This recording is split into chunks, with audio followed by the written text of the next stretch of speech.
El impacto de un río, dicen que de un río maltratado. Hablamos principalmente de los desbordamientos que ha causado los ríos por Navarra, muy especialmente el desbordamiento del río Ebro, no solo en Navarra, sino también en otras provincias limítrofes. Analizamos, bueno, de alguna manera la situación, a qué se debe, con el dragado del río sería suficiente. Vamos a ver la opinión de nuestros colaboradores. Hoy está con nosotros Javier del Castillo. ¿Qué tal, Javier? Buenas tardes. Hola, muy buenas tardes. Gracias por acompañarnos. Tomás Hierro, ¿qué tal? Bienvenido. Buenas tardes, Tomás, Amaya. gracias por tu compañía. Y Fermín Ciaurriz, ¿qué tal, Fermín? ¿Qué tal? Buenas tardes. Muy buenas tardes. Gracias también por estar con nosotros. Bueno, un río maltratado. Hay quien dice que el río Ebro no se ha cuidado bien, que el dragado no sería la única medida que hay que tomar. ¿Qué opinión te merece, Javier? Tú que eres un hombre además de campo, ¿verdad? Que conoces bien, bueno, pues este hábitat, ¿no? Que has trabajado mucho tiempo en el campo realmente, ¿no? Y que conoces, bueno, pues también el cauce del río y el impacto de los ríos.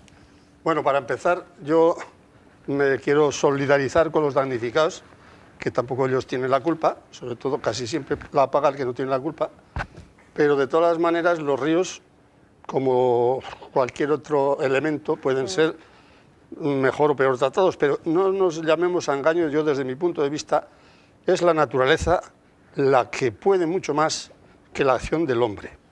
Yo estoy convencido de eso, lo cual no quiere decir que no haya que tener, pues, los cuidados suficientes. Las riadas son tan antiguas como la existencia, y yo puedo hablar porque vivo en una ciudad de riadas. Sangüesa está en la orilla del río Aragón, sí. Por ahí pasa casi toda el agua del Pirineo Navarro, entre el Irati y el Aragón, y ha sido víctima de muchas crecidas, de muchas riadas, y algunas trágicas, como el año 1876, que hubo, pues, 200 víctimas y medio pueblo hundido, etc. No obstante, en este momento está todo, y debería estar todo, mucho mejor organizado. Luego podemos hablar de cómo en estos tiempos, a las alturas del siglo XXI, hombre, podemos tener unas previsiones mucho mayores que las que se tienen, y también la regularización de los ríos está en las manos del hombre mucho más fácil, sin maltratar, por supuesto, y luego hablaremos de los planes hidrológicos que yo he tenido ocasión de conocer, los planes de cuenca, los planes de la cuenca, precisamente el plan del río Ebro, que en cierto modo se confeccionó allá por los años 96, 97, aquello se paralizó, luego vino el cambio del gobierno socialista, paralizó todos los planes hidrológicos, etc. Y aquí, como la educación ha pasado en la democracia, no ha habido manera. En la única cosa que no se han puesto de acuerdo los partidos que han gobernado ha sido ni en los planes educativos ni en los planes hidrológicos. Y por lo tanto, pues las consecuencias ahora: se ha edificado mucho más cerca del río, las ciudades están más próximas, sobre todo las expansiones nuevas, y la verdad es que los ríos en este momento, pues posiblemente están campando un poco más por sus respetos, porque tampoco se puede hacer grandes limpiezas por las cuestiones medioambientales, que ahí está la pugna. Exacto. Bueno, y ahora la pregunta, ¿no?, que se hacen muchas personas: ¿quién tiene la culpa? ¿Se podría haber evitado esto? ¿La capacidad de respuesta es cuestionable? ¿Cómo lo ves, Tomás? Yo creo que la mera formulación que haces de quién es el culpable responde un poco al espíritu de nuestro tiempo y de nuestra sociedad, que siempre trata de quitarse una responsabilidad personal o colectiva y lanzarla sobre un chivo expiatorio, sea una instancia de carácter político, económico, ciudadano, etc. Yo creo que, como ocurre en la mayor parte de los acontecimientos de tipo social, hay un grupo de concausas, a veces con mayor o menor incidencia en el resultado final, pero que hay que valorar. A mí se me ocurre, y también yo soy nieto, hijo y hermano de agricultor, y me ha tocado trabajar muchos años también en el campo, como decía Javier, que las inundaciones es un fenómeno natural, pero también añadías que hoy día los avances de la ciencia y la tecnología son muy considerables y por lo tanto permiten una regulación, si no al 100%, sí en buenas condiciones. Aquí, como en otras ocasiones, ha fallado la previsión, ha fallado, lo dice cualquier persona que conozca medianamente el medio, las labores de entretenimiento, de mantenimiento, de motas, de canales. Y luego, por qué no decirlo, hay también esa cuestión de irresponsabilidad ciudadana de algunos ayuntamientos.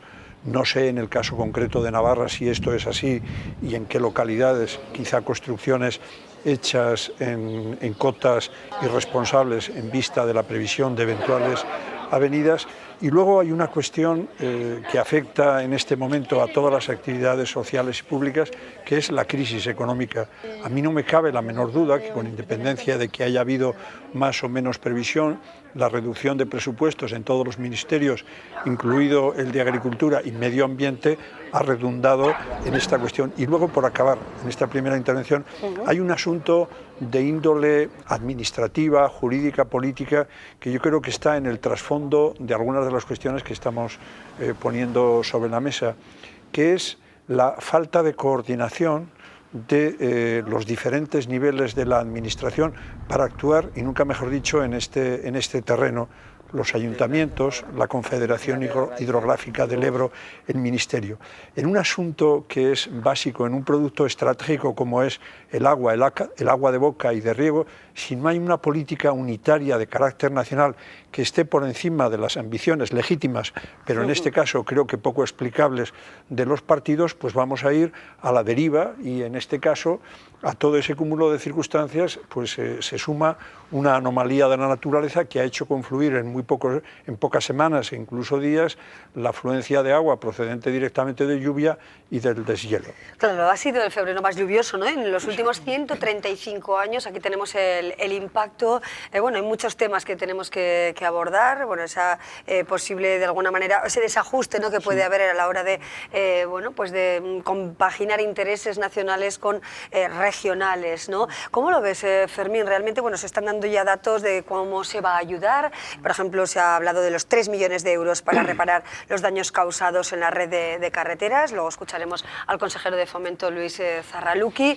Hemos visto el impacto, desde luego, de las riadas en la ribera, visualmente, aunque ha causado menos daños en la red de carreteras, por ejemplo. Pero bueno, ¿hacia dónde hay que caminar? Porque, desde luego, podemos llegar a tener otro invierno así, de esas características, pero no podríamos ver de nuevo estos daños, porque es cierto que grandes cosechas se han perdido, ¿no? Sí, yo creo, como acabáis de decir, las técnicas y los sistemas actuales pueden ayudar muchísimo y deben ayudar muchísimo a prevenir este tipo de asuntos, ¿no? Es decir, sabemos todos que la naturaleza es lo que es, que pueden ocurrir muchas cosas más o menos imprevisibles, pero que hay un nivel de conocimiento suficiente para que con cierta antelación se vaya sabiendo qué es lo que puede ocurrir. Y esto que ha ocurrido este año con tanta fuerza, pues también ocurrió hace 8 o 10 años, en menos dureza ha ocurrido también hace 2 o 3, y hemos ido viendo, por ejemplo, como en Pamplona, bueno, pues una parte que quedaba anegada en casi todas las últimas riadas que había, que era el tema de la Rochapea, todo esto, sí. Bueno, pues en este caso parece que ha estado, entre los avisos que se hacen, las medidas que se han tomado, etcétera, parece que ha estado más controlada. Por lo tanto, hay elementos suficientes para poder hacer una previsión mejor y una garantía de que las cosas se puedan solventar de otra manera. Evidentemente esto va a ocurrir y va a seguir ocurriendo, y todo lo que ahora se tiene que hacer de momento, yo creo que esa es la mayor reivindicación inmediata, es tratar de solventar todos esos daños. Quiero decir, cuando estamos viendo que por parte del Ministerio se está hablando de 4 millones de euros, cuando los agricultores y los ayuntamientos afectados tal hablan de 30, de 40, etcétera, cuando se está viendo que, por ejemplo, la parte norte de Navarra, que de la que se está hablando menos porque ha habido a lo mejor menos índice de superficie afectada, sí, está afectadísima, o está toda la zona de Aoiz, toda la zona también de Baztán, etcétera. Bueno, pues todo eso hay que tomar medidas en este momento lo más urgente para solventarlas lo más rápidamente posible, con independencia de que evidentemente hay que seguir trabajando en ver cómo se pueden compaginar esos problemas que hay, que existen, ¿no?, de compaginar los temas ecológicos, los temas de mantenimiento de los ríos, los temas de limpieza de los ríos, con el hecho cierto de que, bueno, no se pueden hacer, como os habéis dicho también, pues bueno, construcciones en lugares que eran susceptibles de este tipo de inundaciones, carreteras que ahora de repente nos dicen, no, pues que esto está más abajo del nivel que debía estar. Bueno, la carretera de Fustiñana a Buñuel supongo que tendrá, no sé, 40 años, 50 o 30 o 60. Y claro, parece que ahora es cuando hay que solucionarlo, dejando pues lo de Castejón, bueno, eso para el año que viene, bueno, Dios proveerá. Bueno, esas cosas hay que tener en cuenta que se tienen que solventar, sobre todo en este momento, los daños más importantes y los más urgentes, y que se tiene que hacer una planificación para que esto ocurra lo menos posible y se pueda evitar la mayoría de los daños. Por otra parte, ahora los afectados se encuentran también, y eso es una cuestión puramente administrativa, no solamente con la voluntad de los políticos de decir, pues vamos a destinar 3 millones, 4 millones, no sé, 30, 25, no sé cuántos serán, sino que luego ese recorrido administrativo y burocrático. Sí, precisamente el presidente de la UAGN, Félix Barián, lo comentaba recientemente, ¿no? Que todavía hay ayudas sin cobrar de riadas anteriores, ¿no? Ese es un tema terrible, donde juegan los seguros, la Confederación, los ayuntamientos. Al final se acaba haciendo un mare magnum, que el que ha tenido un problema en el sótano de su casa o de su pescadería en Tudela, quiere la solución rápida, pues ¿no? se va a encontrar que si tiene usted seguro, que si no tiene, que se va a hacer a lo mejor del año que viene sigue esperando a que le puedan echar la mano. Eso es lo que hay que intentar agilizar en este momento con urgencia. Bueno, se anuncia la presencia, sí. Si me permites un momento, por completar la información de Fermín, en lo que se refiere a daños de carácter doméstico, pues todo el mundo repara en ellos. Pero yo quería subrayar que los daños causados en la agricultura de regadío son especialmente terribles, teniendo en cuenta que dentro de la agricultura como primer sector estratégico, es el área agrícola que concentra el mayor número de trabajadores. Por ejemplo, hoy leíamos en la prensa navarra la despedida, de ser cierta la información suministrada por un sindicalista, de unos 140 trabajadores de la cooperativa agrícola de Ribaforada.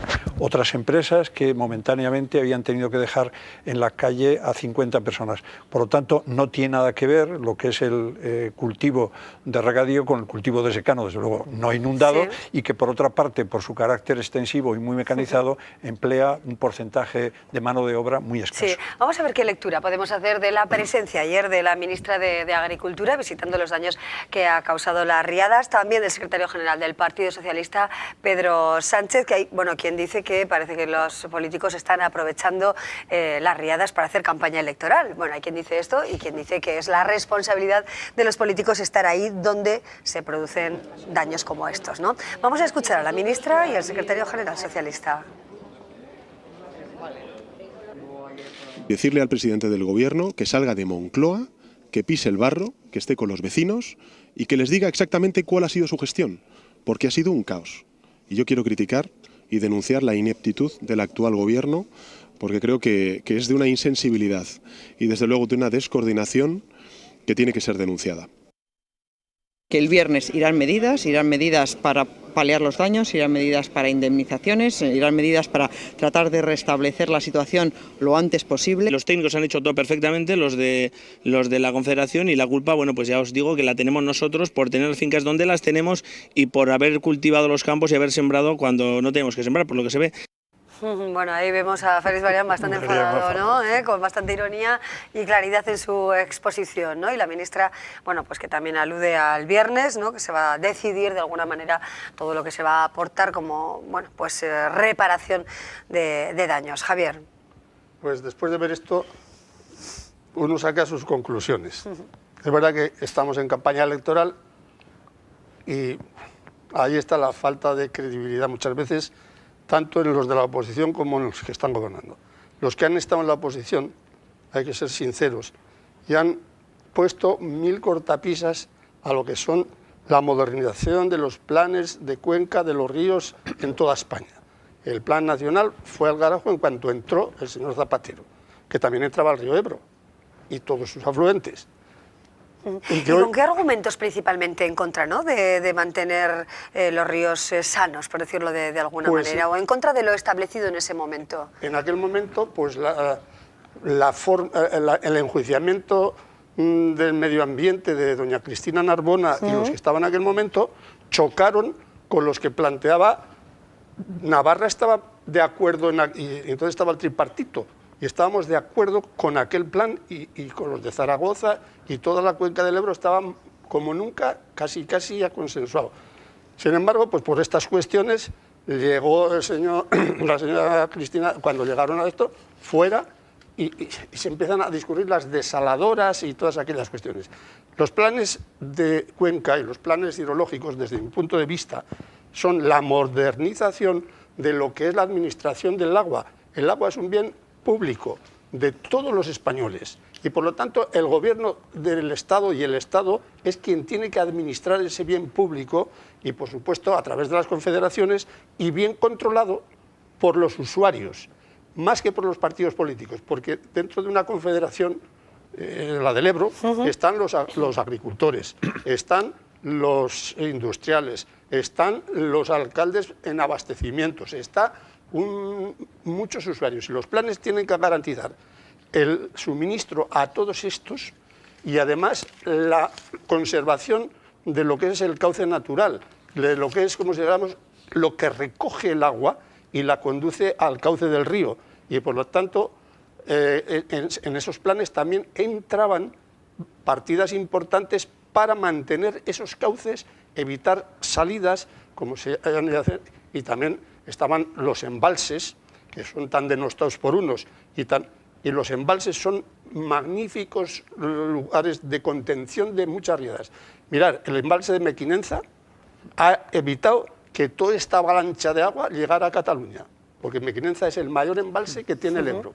Y sin embargo, en Navarra y en esta zona, pues ya habéis visto lo que pasa con los embalses, etcétera, etcétera. Por lo tanto, hay que entrar, desde mi punto de vista, en un consenso importante entre los usuarios y, sobre todo, la administración pública se tiene que mojar. Y efectivamente, yo estoy de acuerdo que los primeros damnificados posiblemente son los agricultores, que tienen allí su modus vivendi y al que se le ha inundado pues, todas las brócolis y todo lo que tiene ahí, el maíz y todo lo que tiene en este momento, pues ahí está. Y también, lógicamente, las viviendas en donde haya entrado, pero de todas maneras yo creo que al oír tanto al político como al otro, como a la UAGN, pues yo en este momento, sin ser ni violentar situaciones, me quedaría un poco con el que está reivindicando más que con los que tienen la obligación de administrar.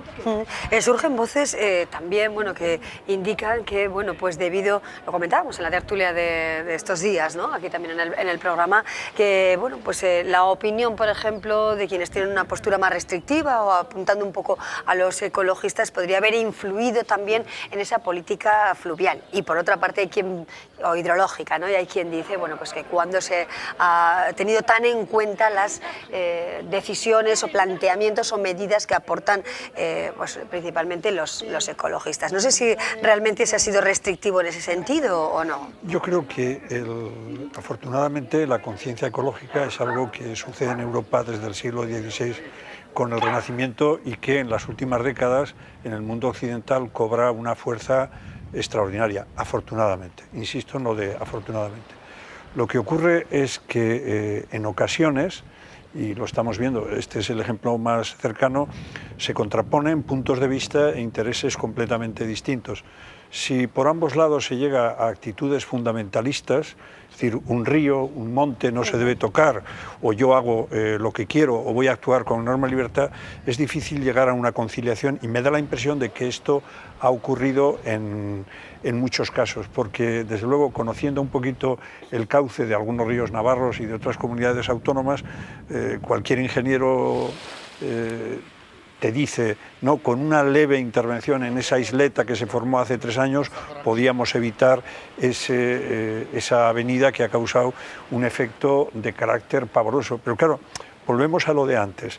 Es decir, si en el caso de los agricultores, intereses de agricultores y posiciones extremas justificadas de los ecologistas, no hay un árbitro administrativo que mire por encima de la vanidad de los partidos políticos, como sugería Javier hace un momento, estamos al cabo de la calle. Claro. Yo quería, si me permites, matizar un poquito, no por hurgar en la herida, pero sí un poquito para que nuestros televidentes vean hasta qué punto en estas situaciones, que a lo que creo que debían invitar a los políticos es a la colaboración, al consenso, a la solidaridad con las víctimas, pero no precisamente, aunque estemos en campaña electoral, para la descalificación e el insulto. A mí me llamó la atención muchísimo ayer viendo en televisión a Pedro Sánchez, lo mismo podría decir, y dije hace 2 años y 3 del PP cuando hizo lo mismo en situaciones parecidas, emplear expresiones groseras que jamás he oído emplear a Pedro Sánchez. ¿Qué coño tiene que ocurrir en el Valle del Ebro? Es decir, eso me parece una actitud demagógica, populista, que por otra parte él está denunciando en algún partido emergente, se supone que para ganarse el favor de los ciudadanos. Qué necesidad, ¿no? También de, claro, de utilizar me parece ¿no? verdaderamente absurdo, pero digamos, un síntoma muy malo de todo esto que estamos comentando. Descalificar, aprovechar el sufrimiento, el deterioro de la economía para hacer campaña política. No, creo que lo que tenía que haber hecho el PSOE y en su momento el PP es decir, no, hay una dificultad, vamos a ponernos de acuerdo en ese plan hidrológico, vamos a ver cómo lo arreglamos. La ministra y el señor Sánchez se juntan públicamente y se dan la mano y se comprometen a ejercer una acción, eso hubiese dejado a la gente satisfecha. Lo que no se puede hacer es, bueno, que hubiera dado quizá más seguridad, ¿no? Más seguridad en todos los pasos que se van a dar de aquí adelante, ¿no? También recuerdo, ¿no?, como el Parlamento ha decidido pedir un informe para hablar de o que defina las competencias en esta materia, pero la competencia en el plan hidrológico es competencia estatal, no es competencia regional, en ese caso no es una competencia transferida a Navarra, ¿no? Yo creo que la Confederación Hidrográfica tiene, vamos, por lo menos el 99% de las competencias en estas materias, ¿no? Todo lo que signifique en ríos de estos que al final acaban siendo ríos que pasan y que superan a una autonomía, ¿no? Lo que pasa es que yo, como estáis comentando antes, a mí me parece que los argumentos ecologistas muchas veces se ponen de manifiesto, no se les hace caso casi nunca. Yo pocas veces he visto que una obra no se vaya a hacer o se deje hacer porque ha habido una manifestación ecologista que ha propuesto lo contrario. Y tenemos varios ejemplos en Navarra muy cercanos. Es decir, pero cuando realmente ocurre algo de esto, entonces se pone el argumento de que los ecologistas no quieren que se haga no sé qué, porque es decir, muchas veces es muy manido esto, es decir, que al final les haces poco caso en general, en el 90% de las veces, y cuando ocurre algo se les echa la culpa de que no se puede hacer más porque ellos no quieren. Es decir, los ecologistas son lo que son, tienen obligación de estar en primera fila y en vanguardia de este tipo de cosas, pero no se les puede utilizar ahora para decir, bueno, pues la culpa es vuestra porque os oponéis a que se limpien los ríos. Oiga, eso no tiene que ser así. Bueno, así está la situación. Veremos a ver qué dice el Gobierno de España el viernes tras ese Consejo de Ministros. Veremos cuál es el paquete de medidas que se anuncian. Que la visita de ambos sea muy positiva. Así es, bueno, y del presidente del Gobierno, que todavía no hay día, pero se espera también que Mariano Rajoy visite los daños causados por las riadas, ¿no? Seguro que nos dará para otra tertulia, a ver cuáles son los cambios y si se establecen cambios también en la regulación estatal. Mientras tanto, se anuncia que el tiempo, desde luego, no va a ser veraniego en Navarra. No va a ser veraniego. Y posiblemente vamos a ver llover más. Javier del Castillo, muchas gracias por acompañarnos. Tomás Hierro, gracias. Amaya. Y Fermín Ciaurri, gracias por ayudarnos a comprender la situación que estamos viviendo en Navarra, también que están viviendo en Aragón y bueno, en nuestra comunidad, desde luego, de norte a sur. Hacemos una breve pausa y seguimos con otros asuntos. Hola, soy Joana, uno de los creadores de todos los peluches que veis aquí, tan navarros y tan de aquí. Y si en unos minutos queréis saber más sobre nuestro nacimiento y cómo se fabrican, cómo se comercializan, en unos minutos en Me Importas Tú.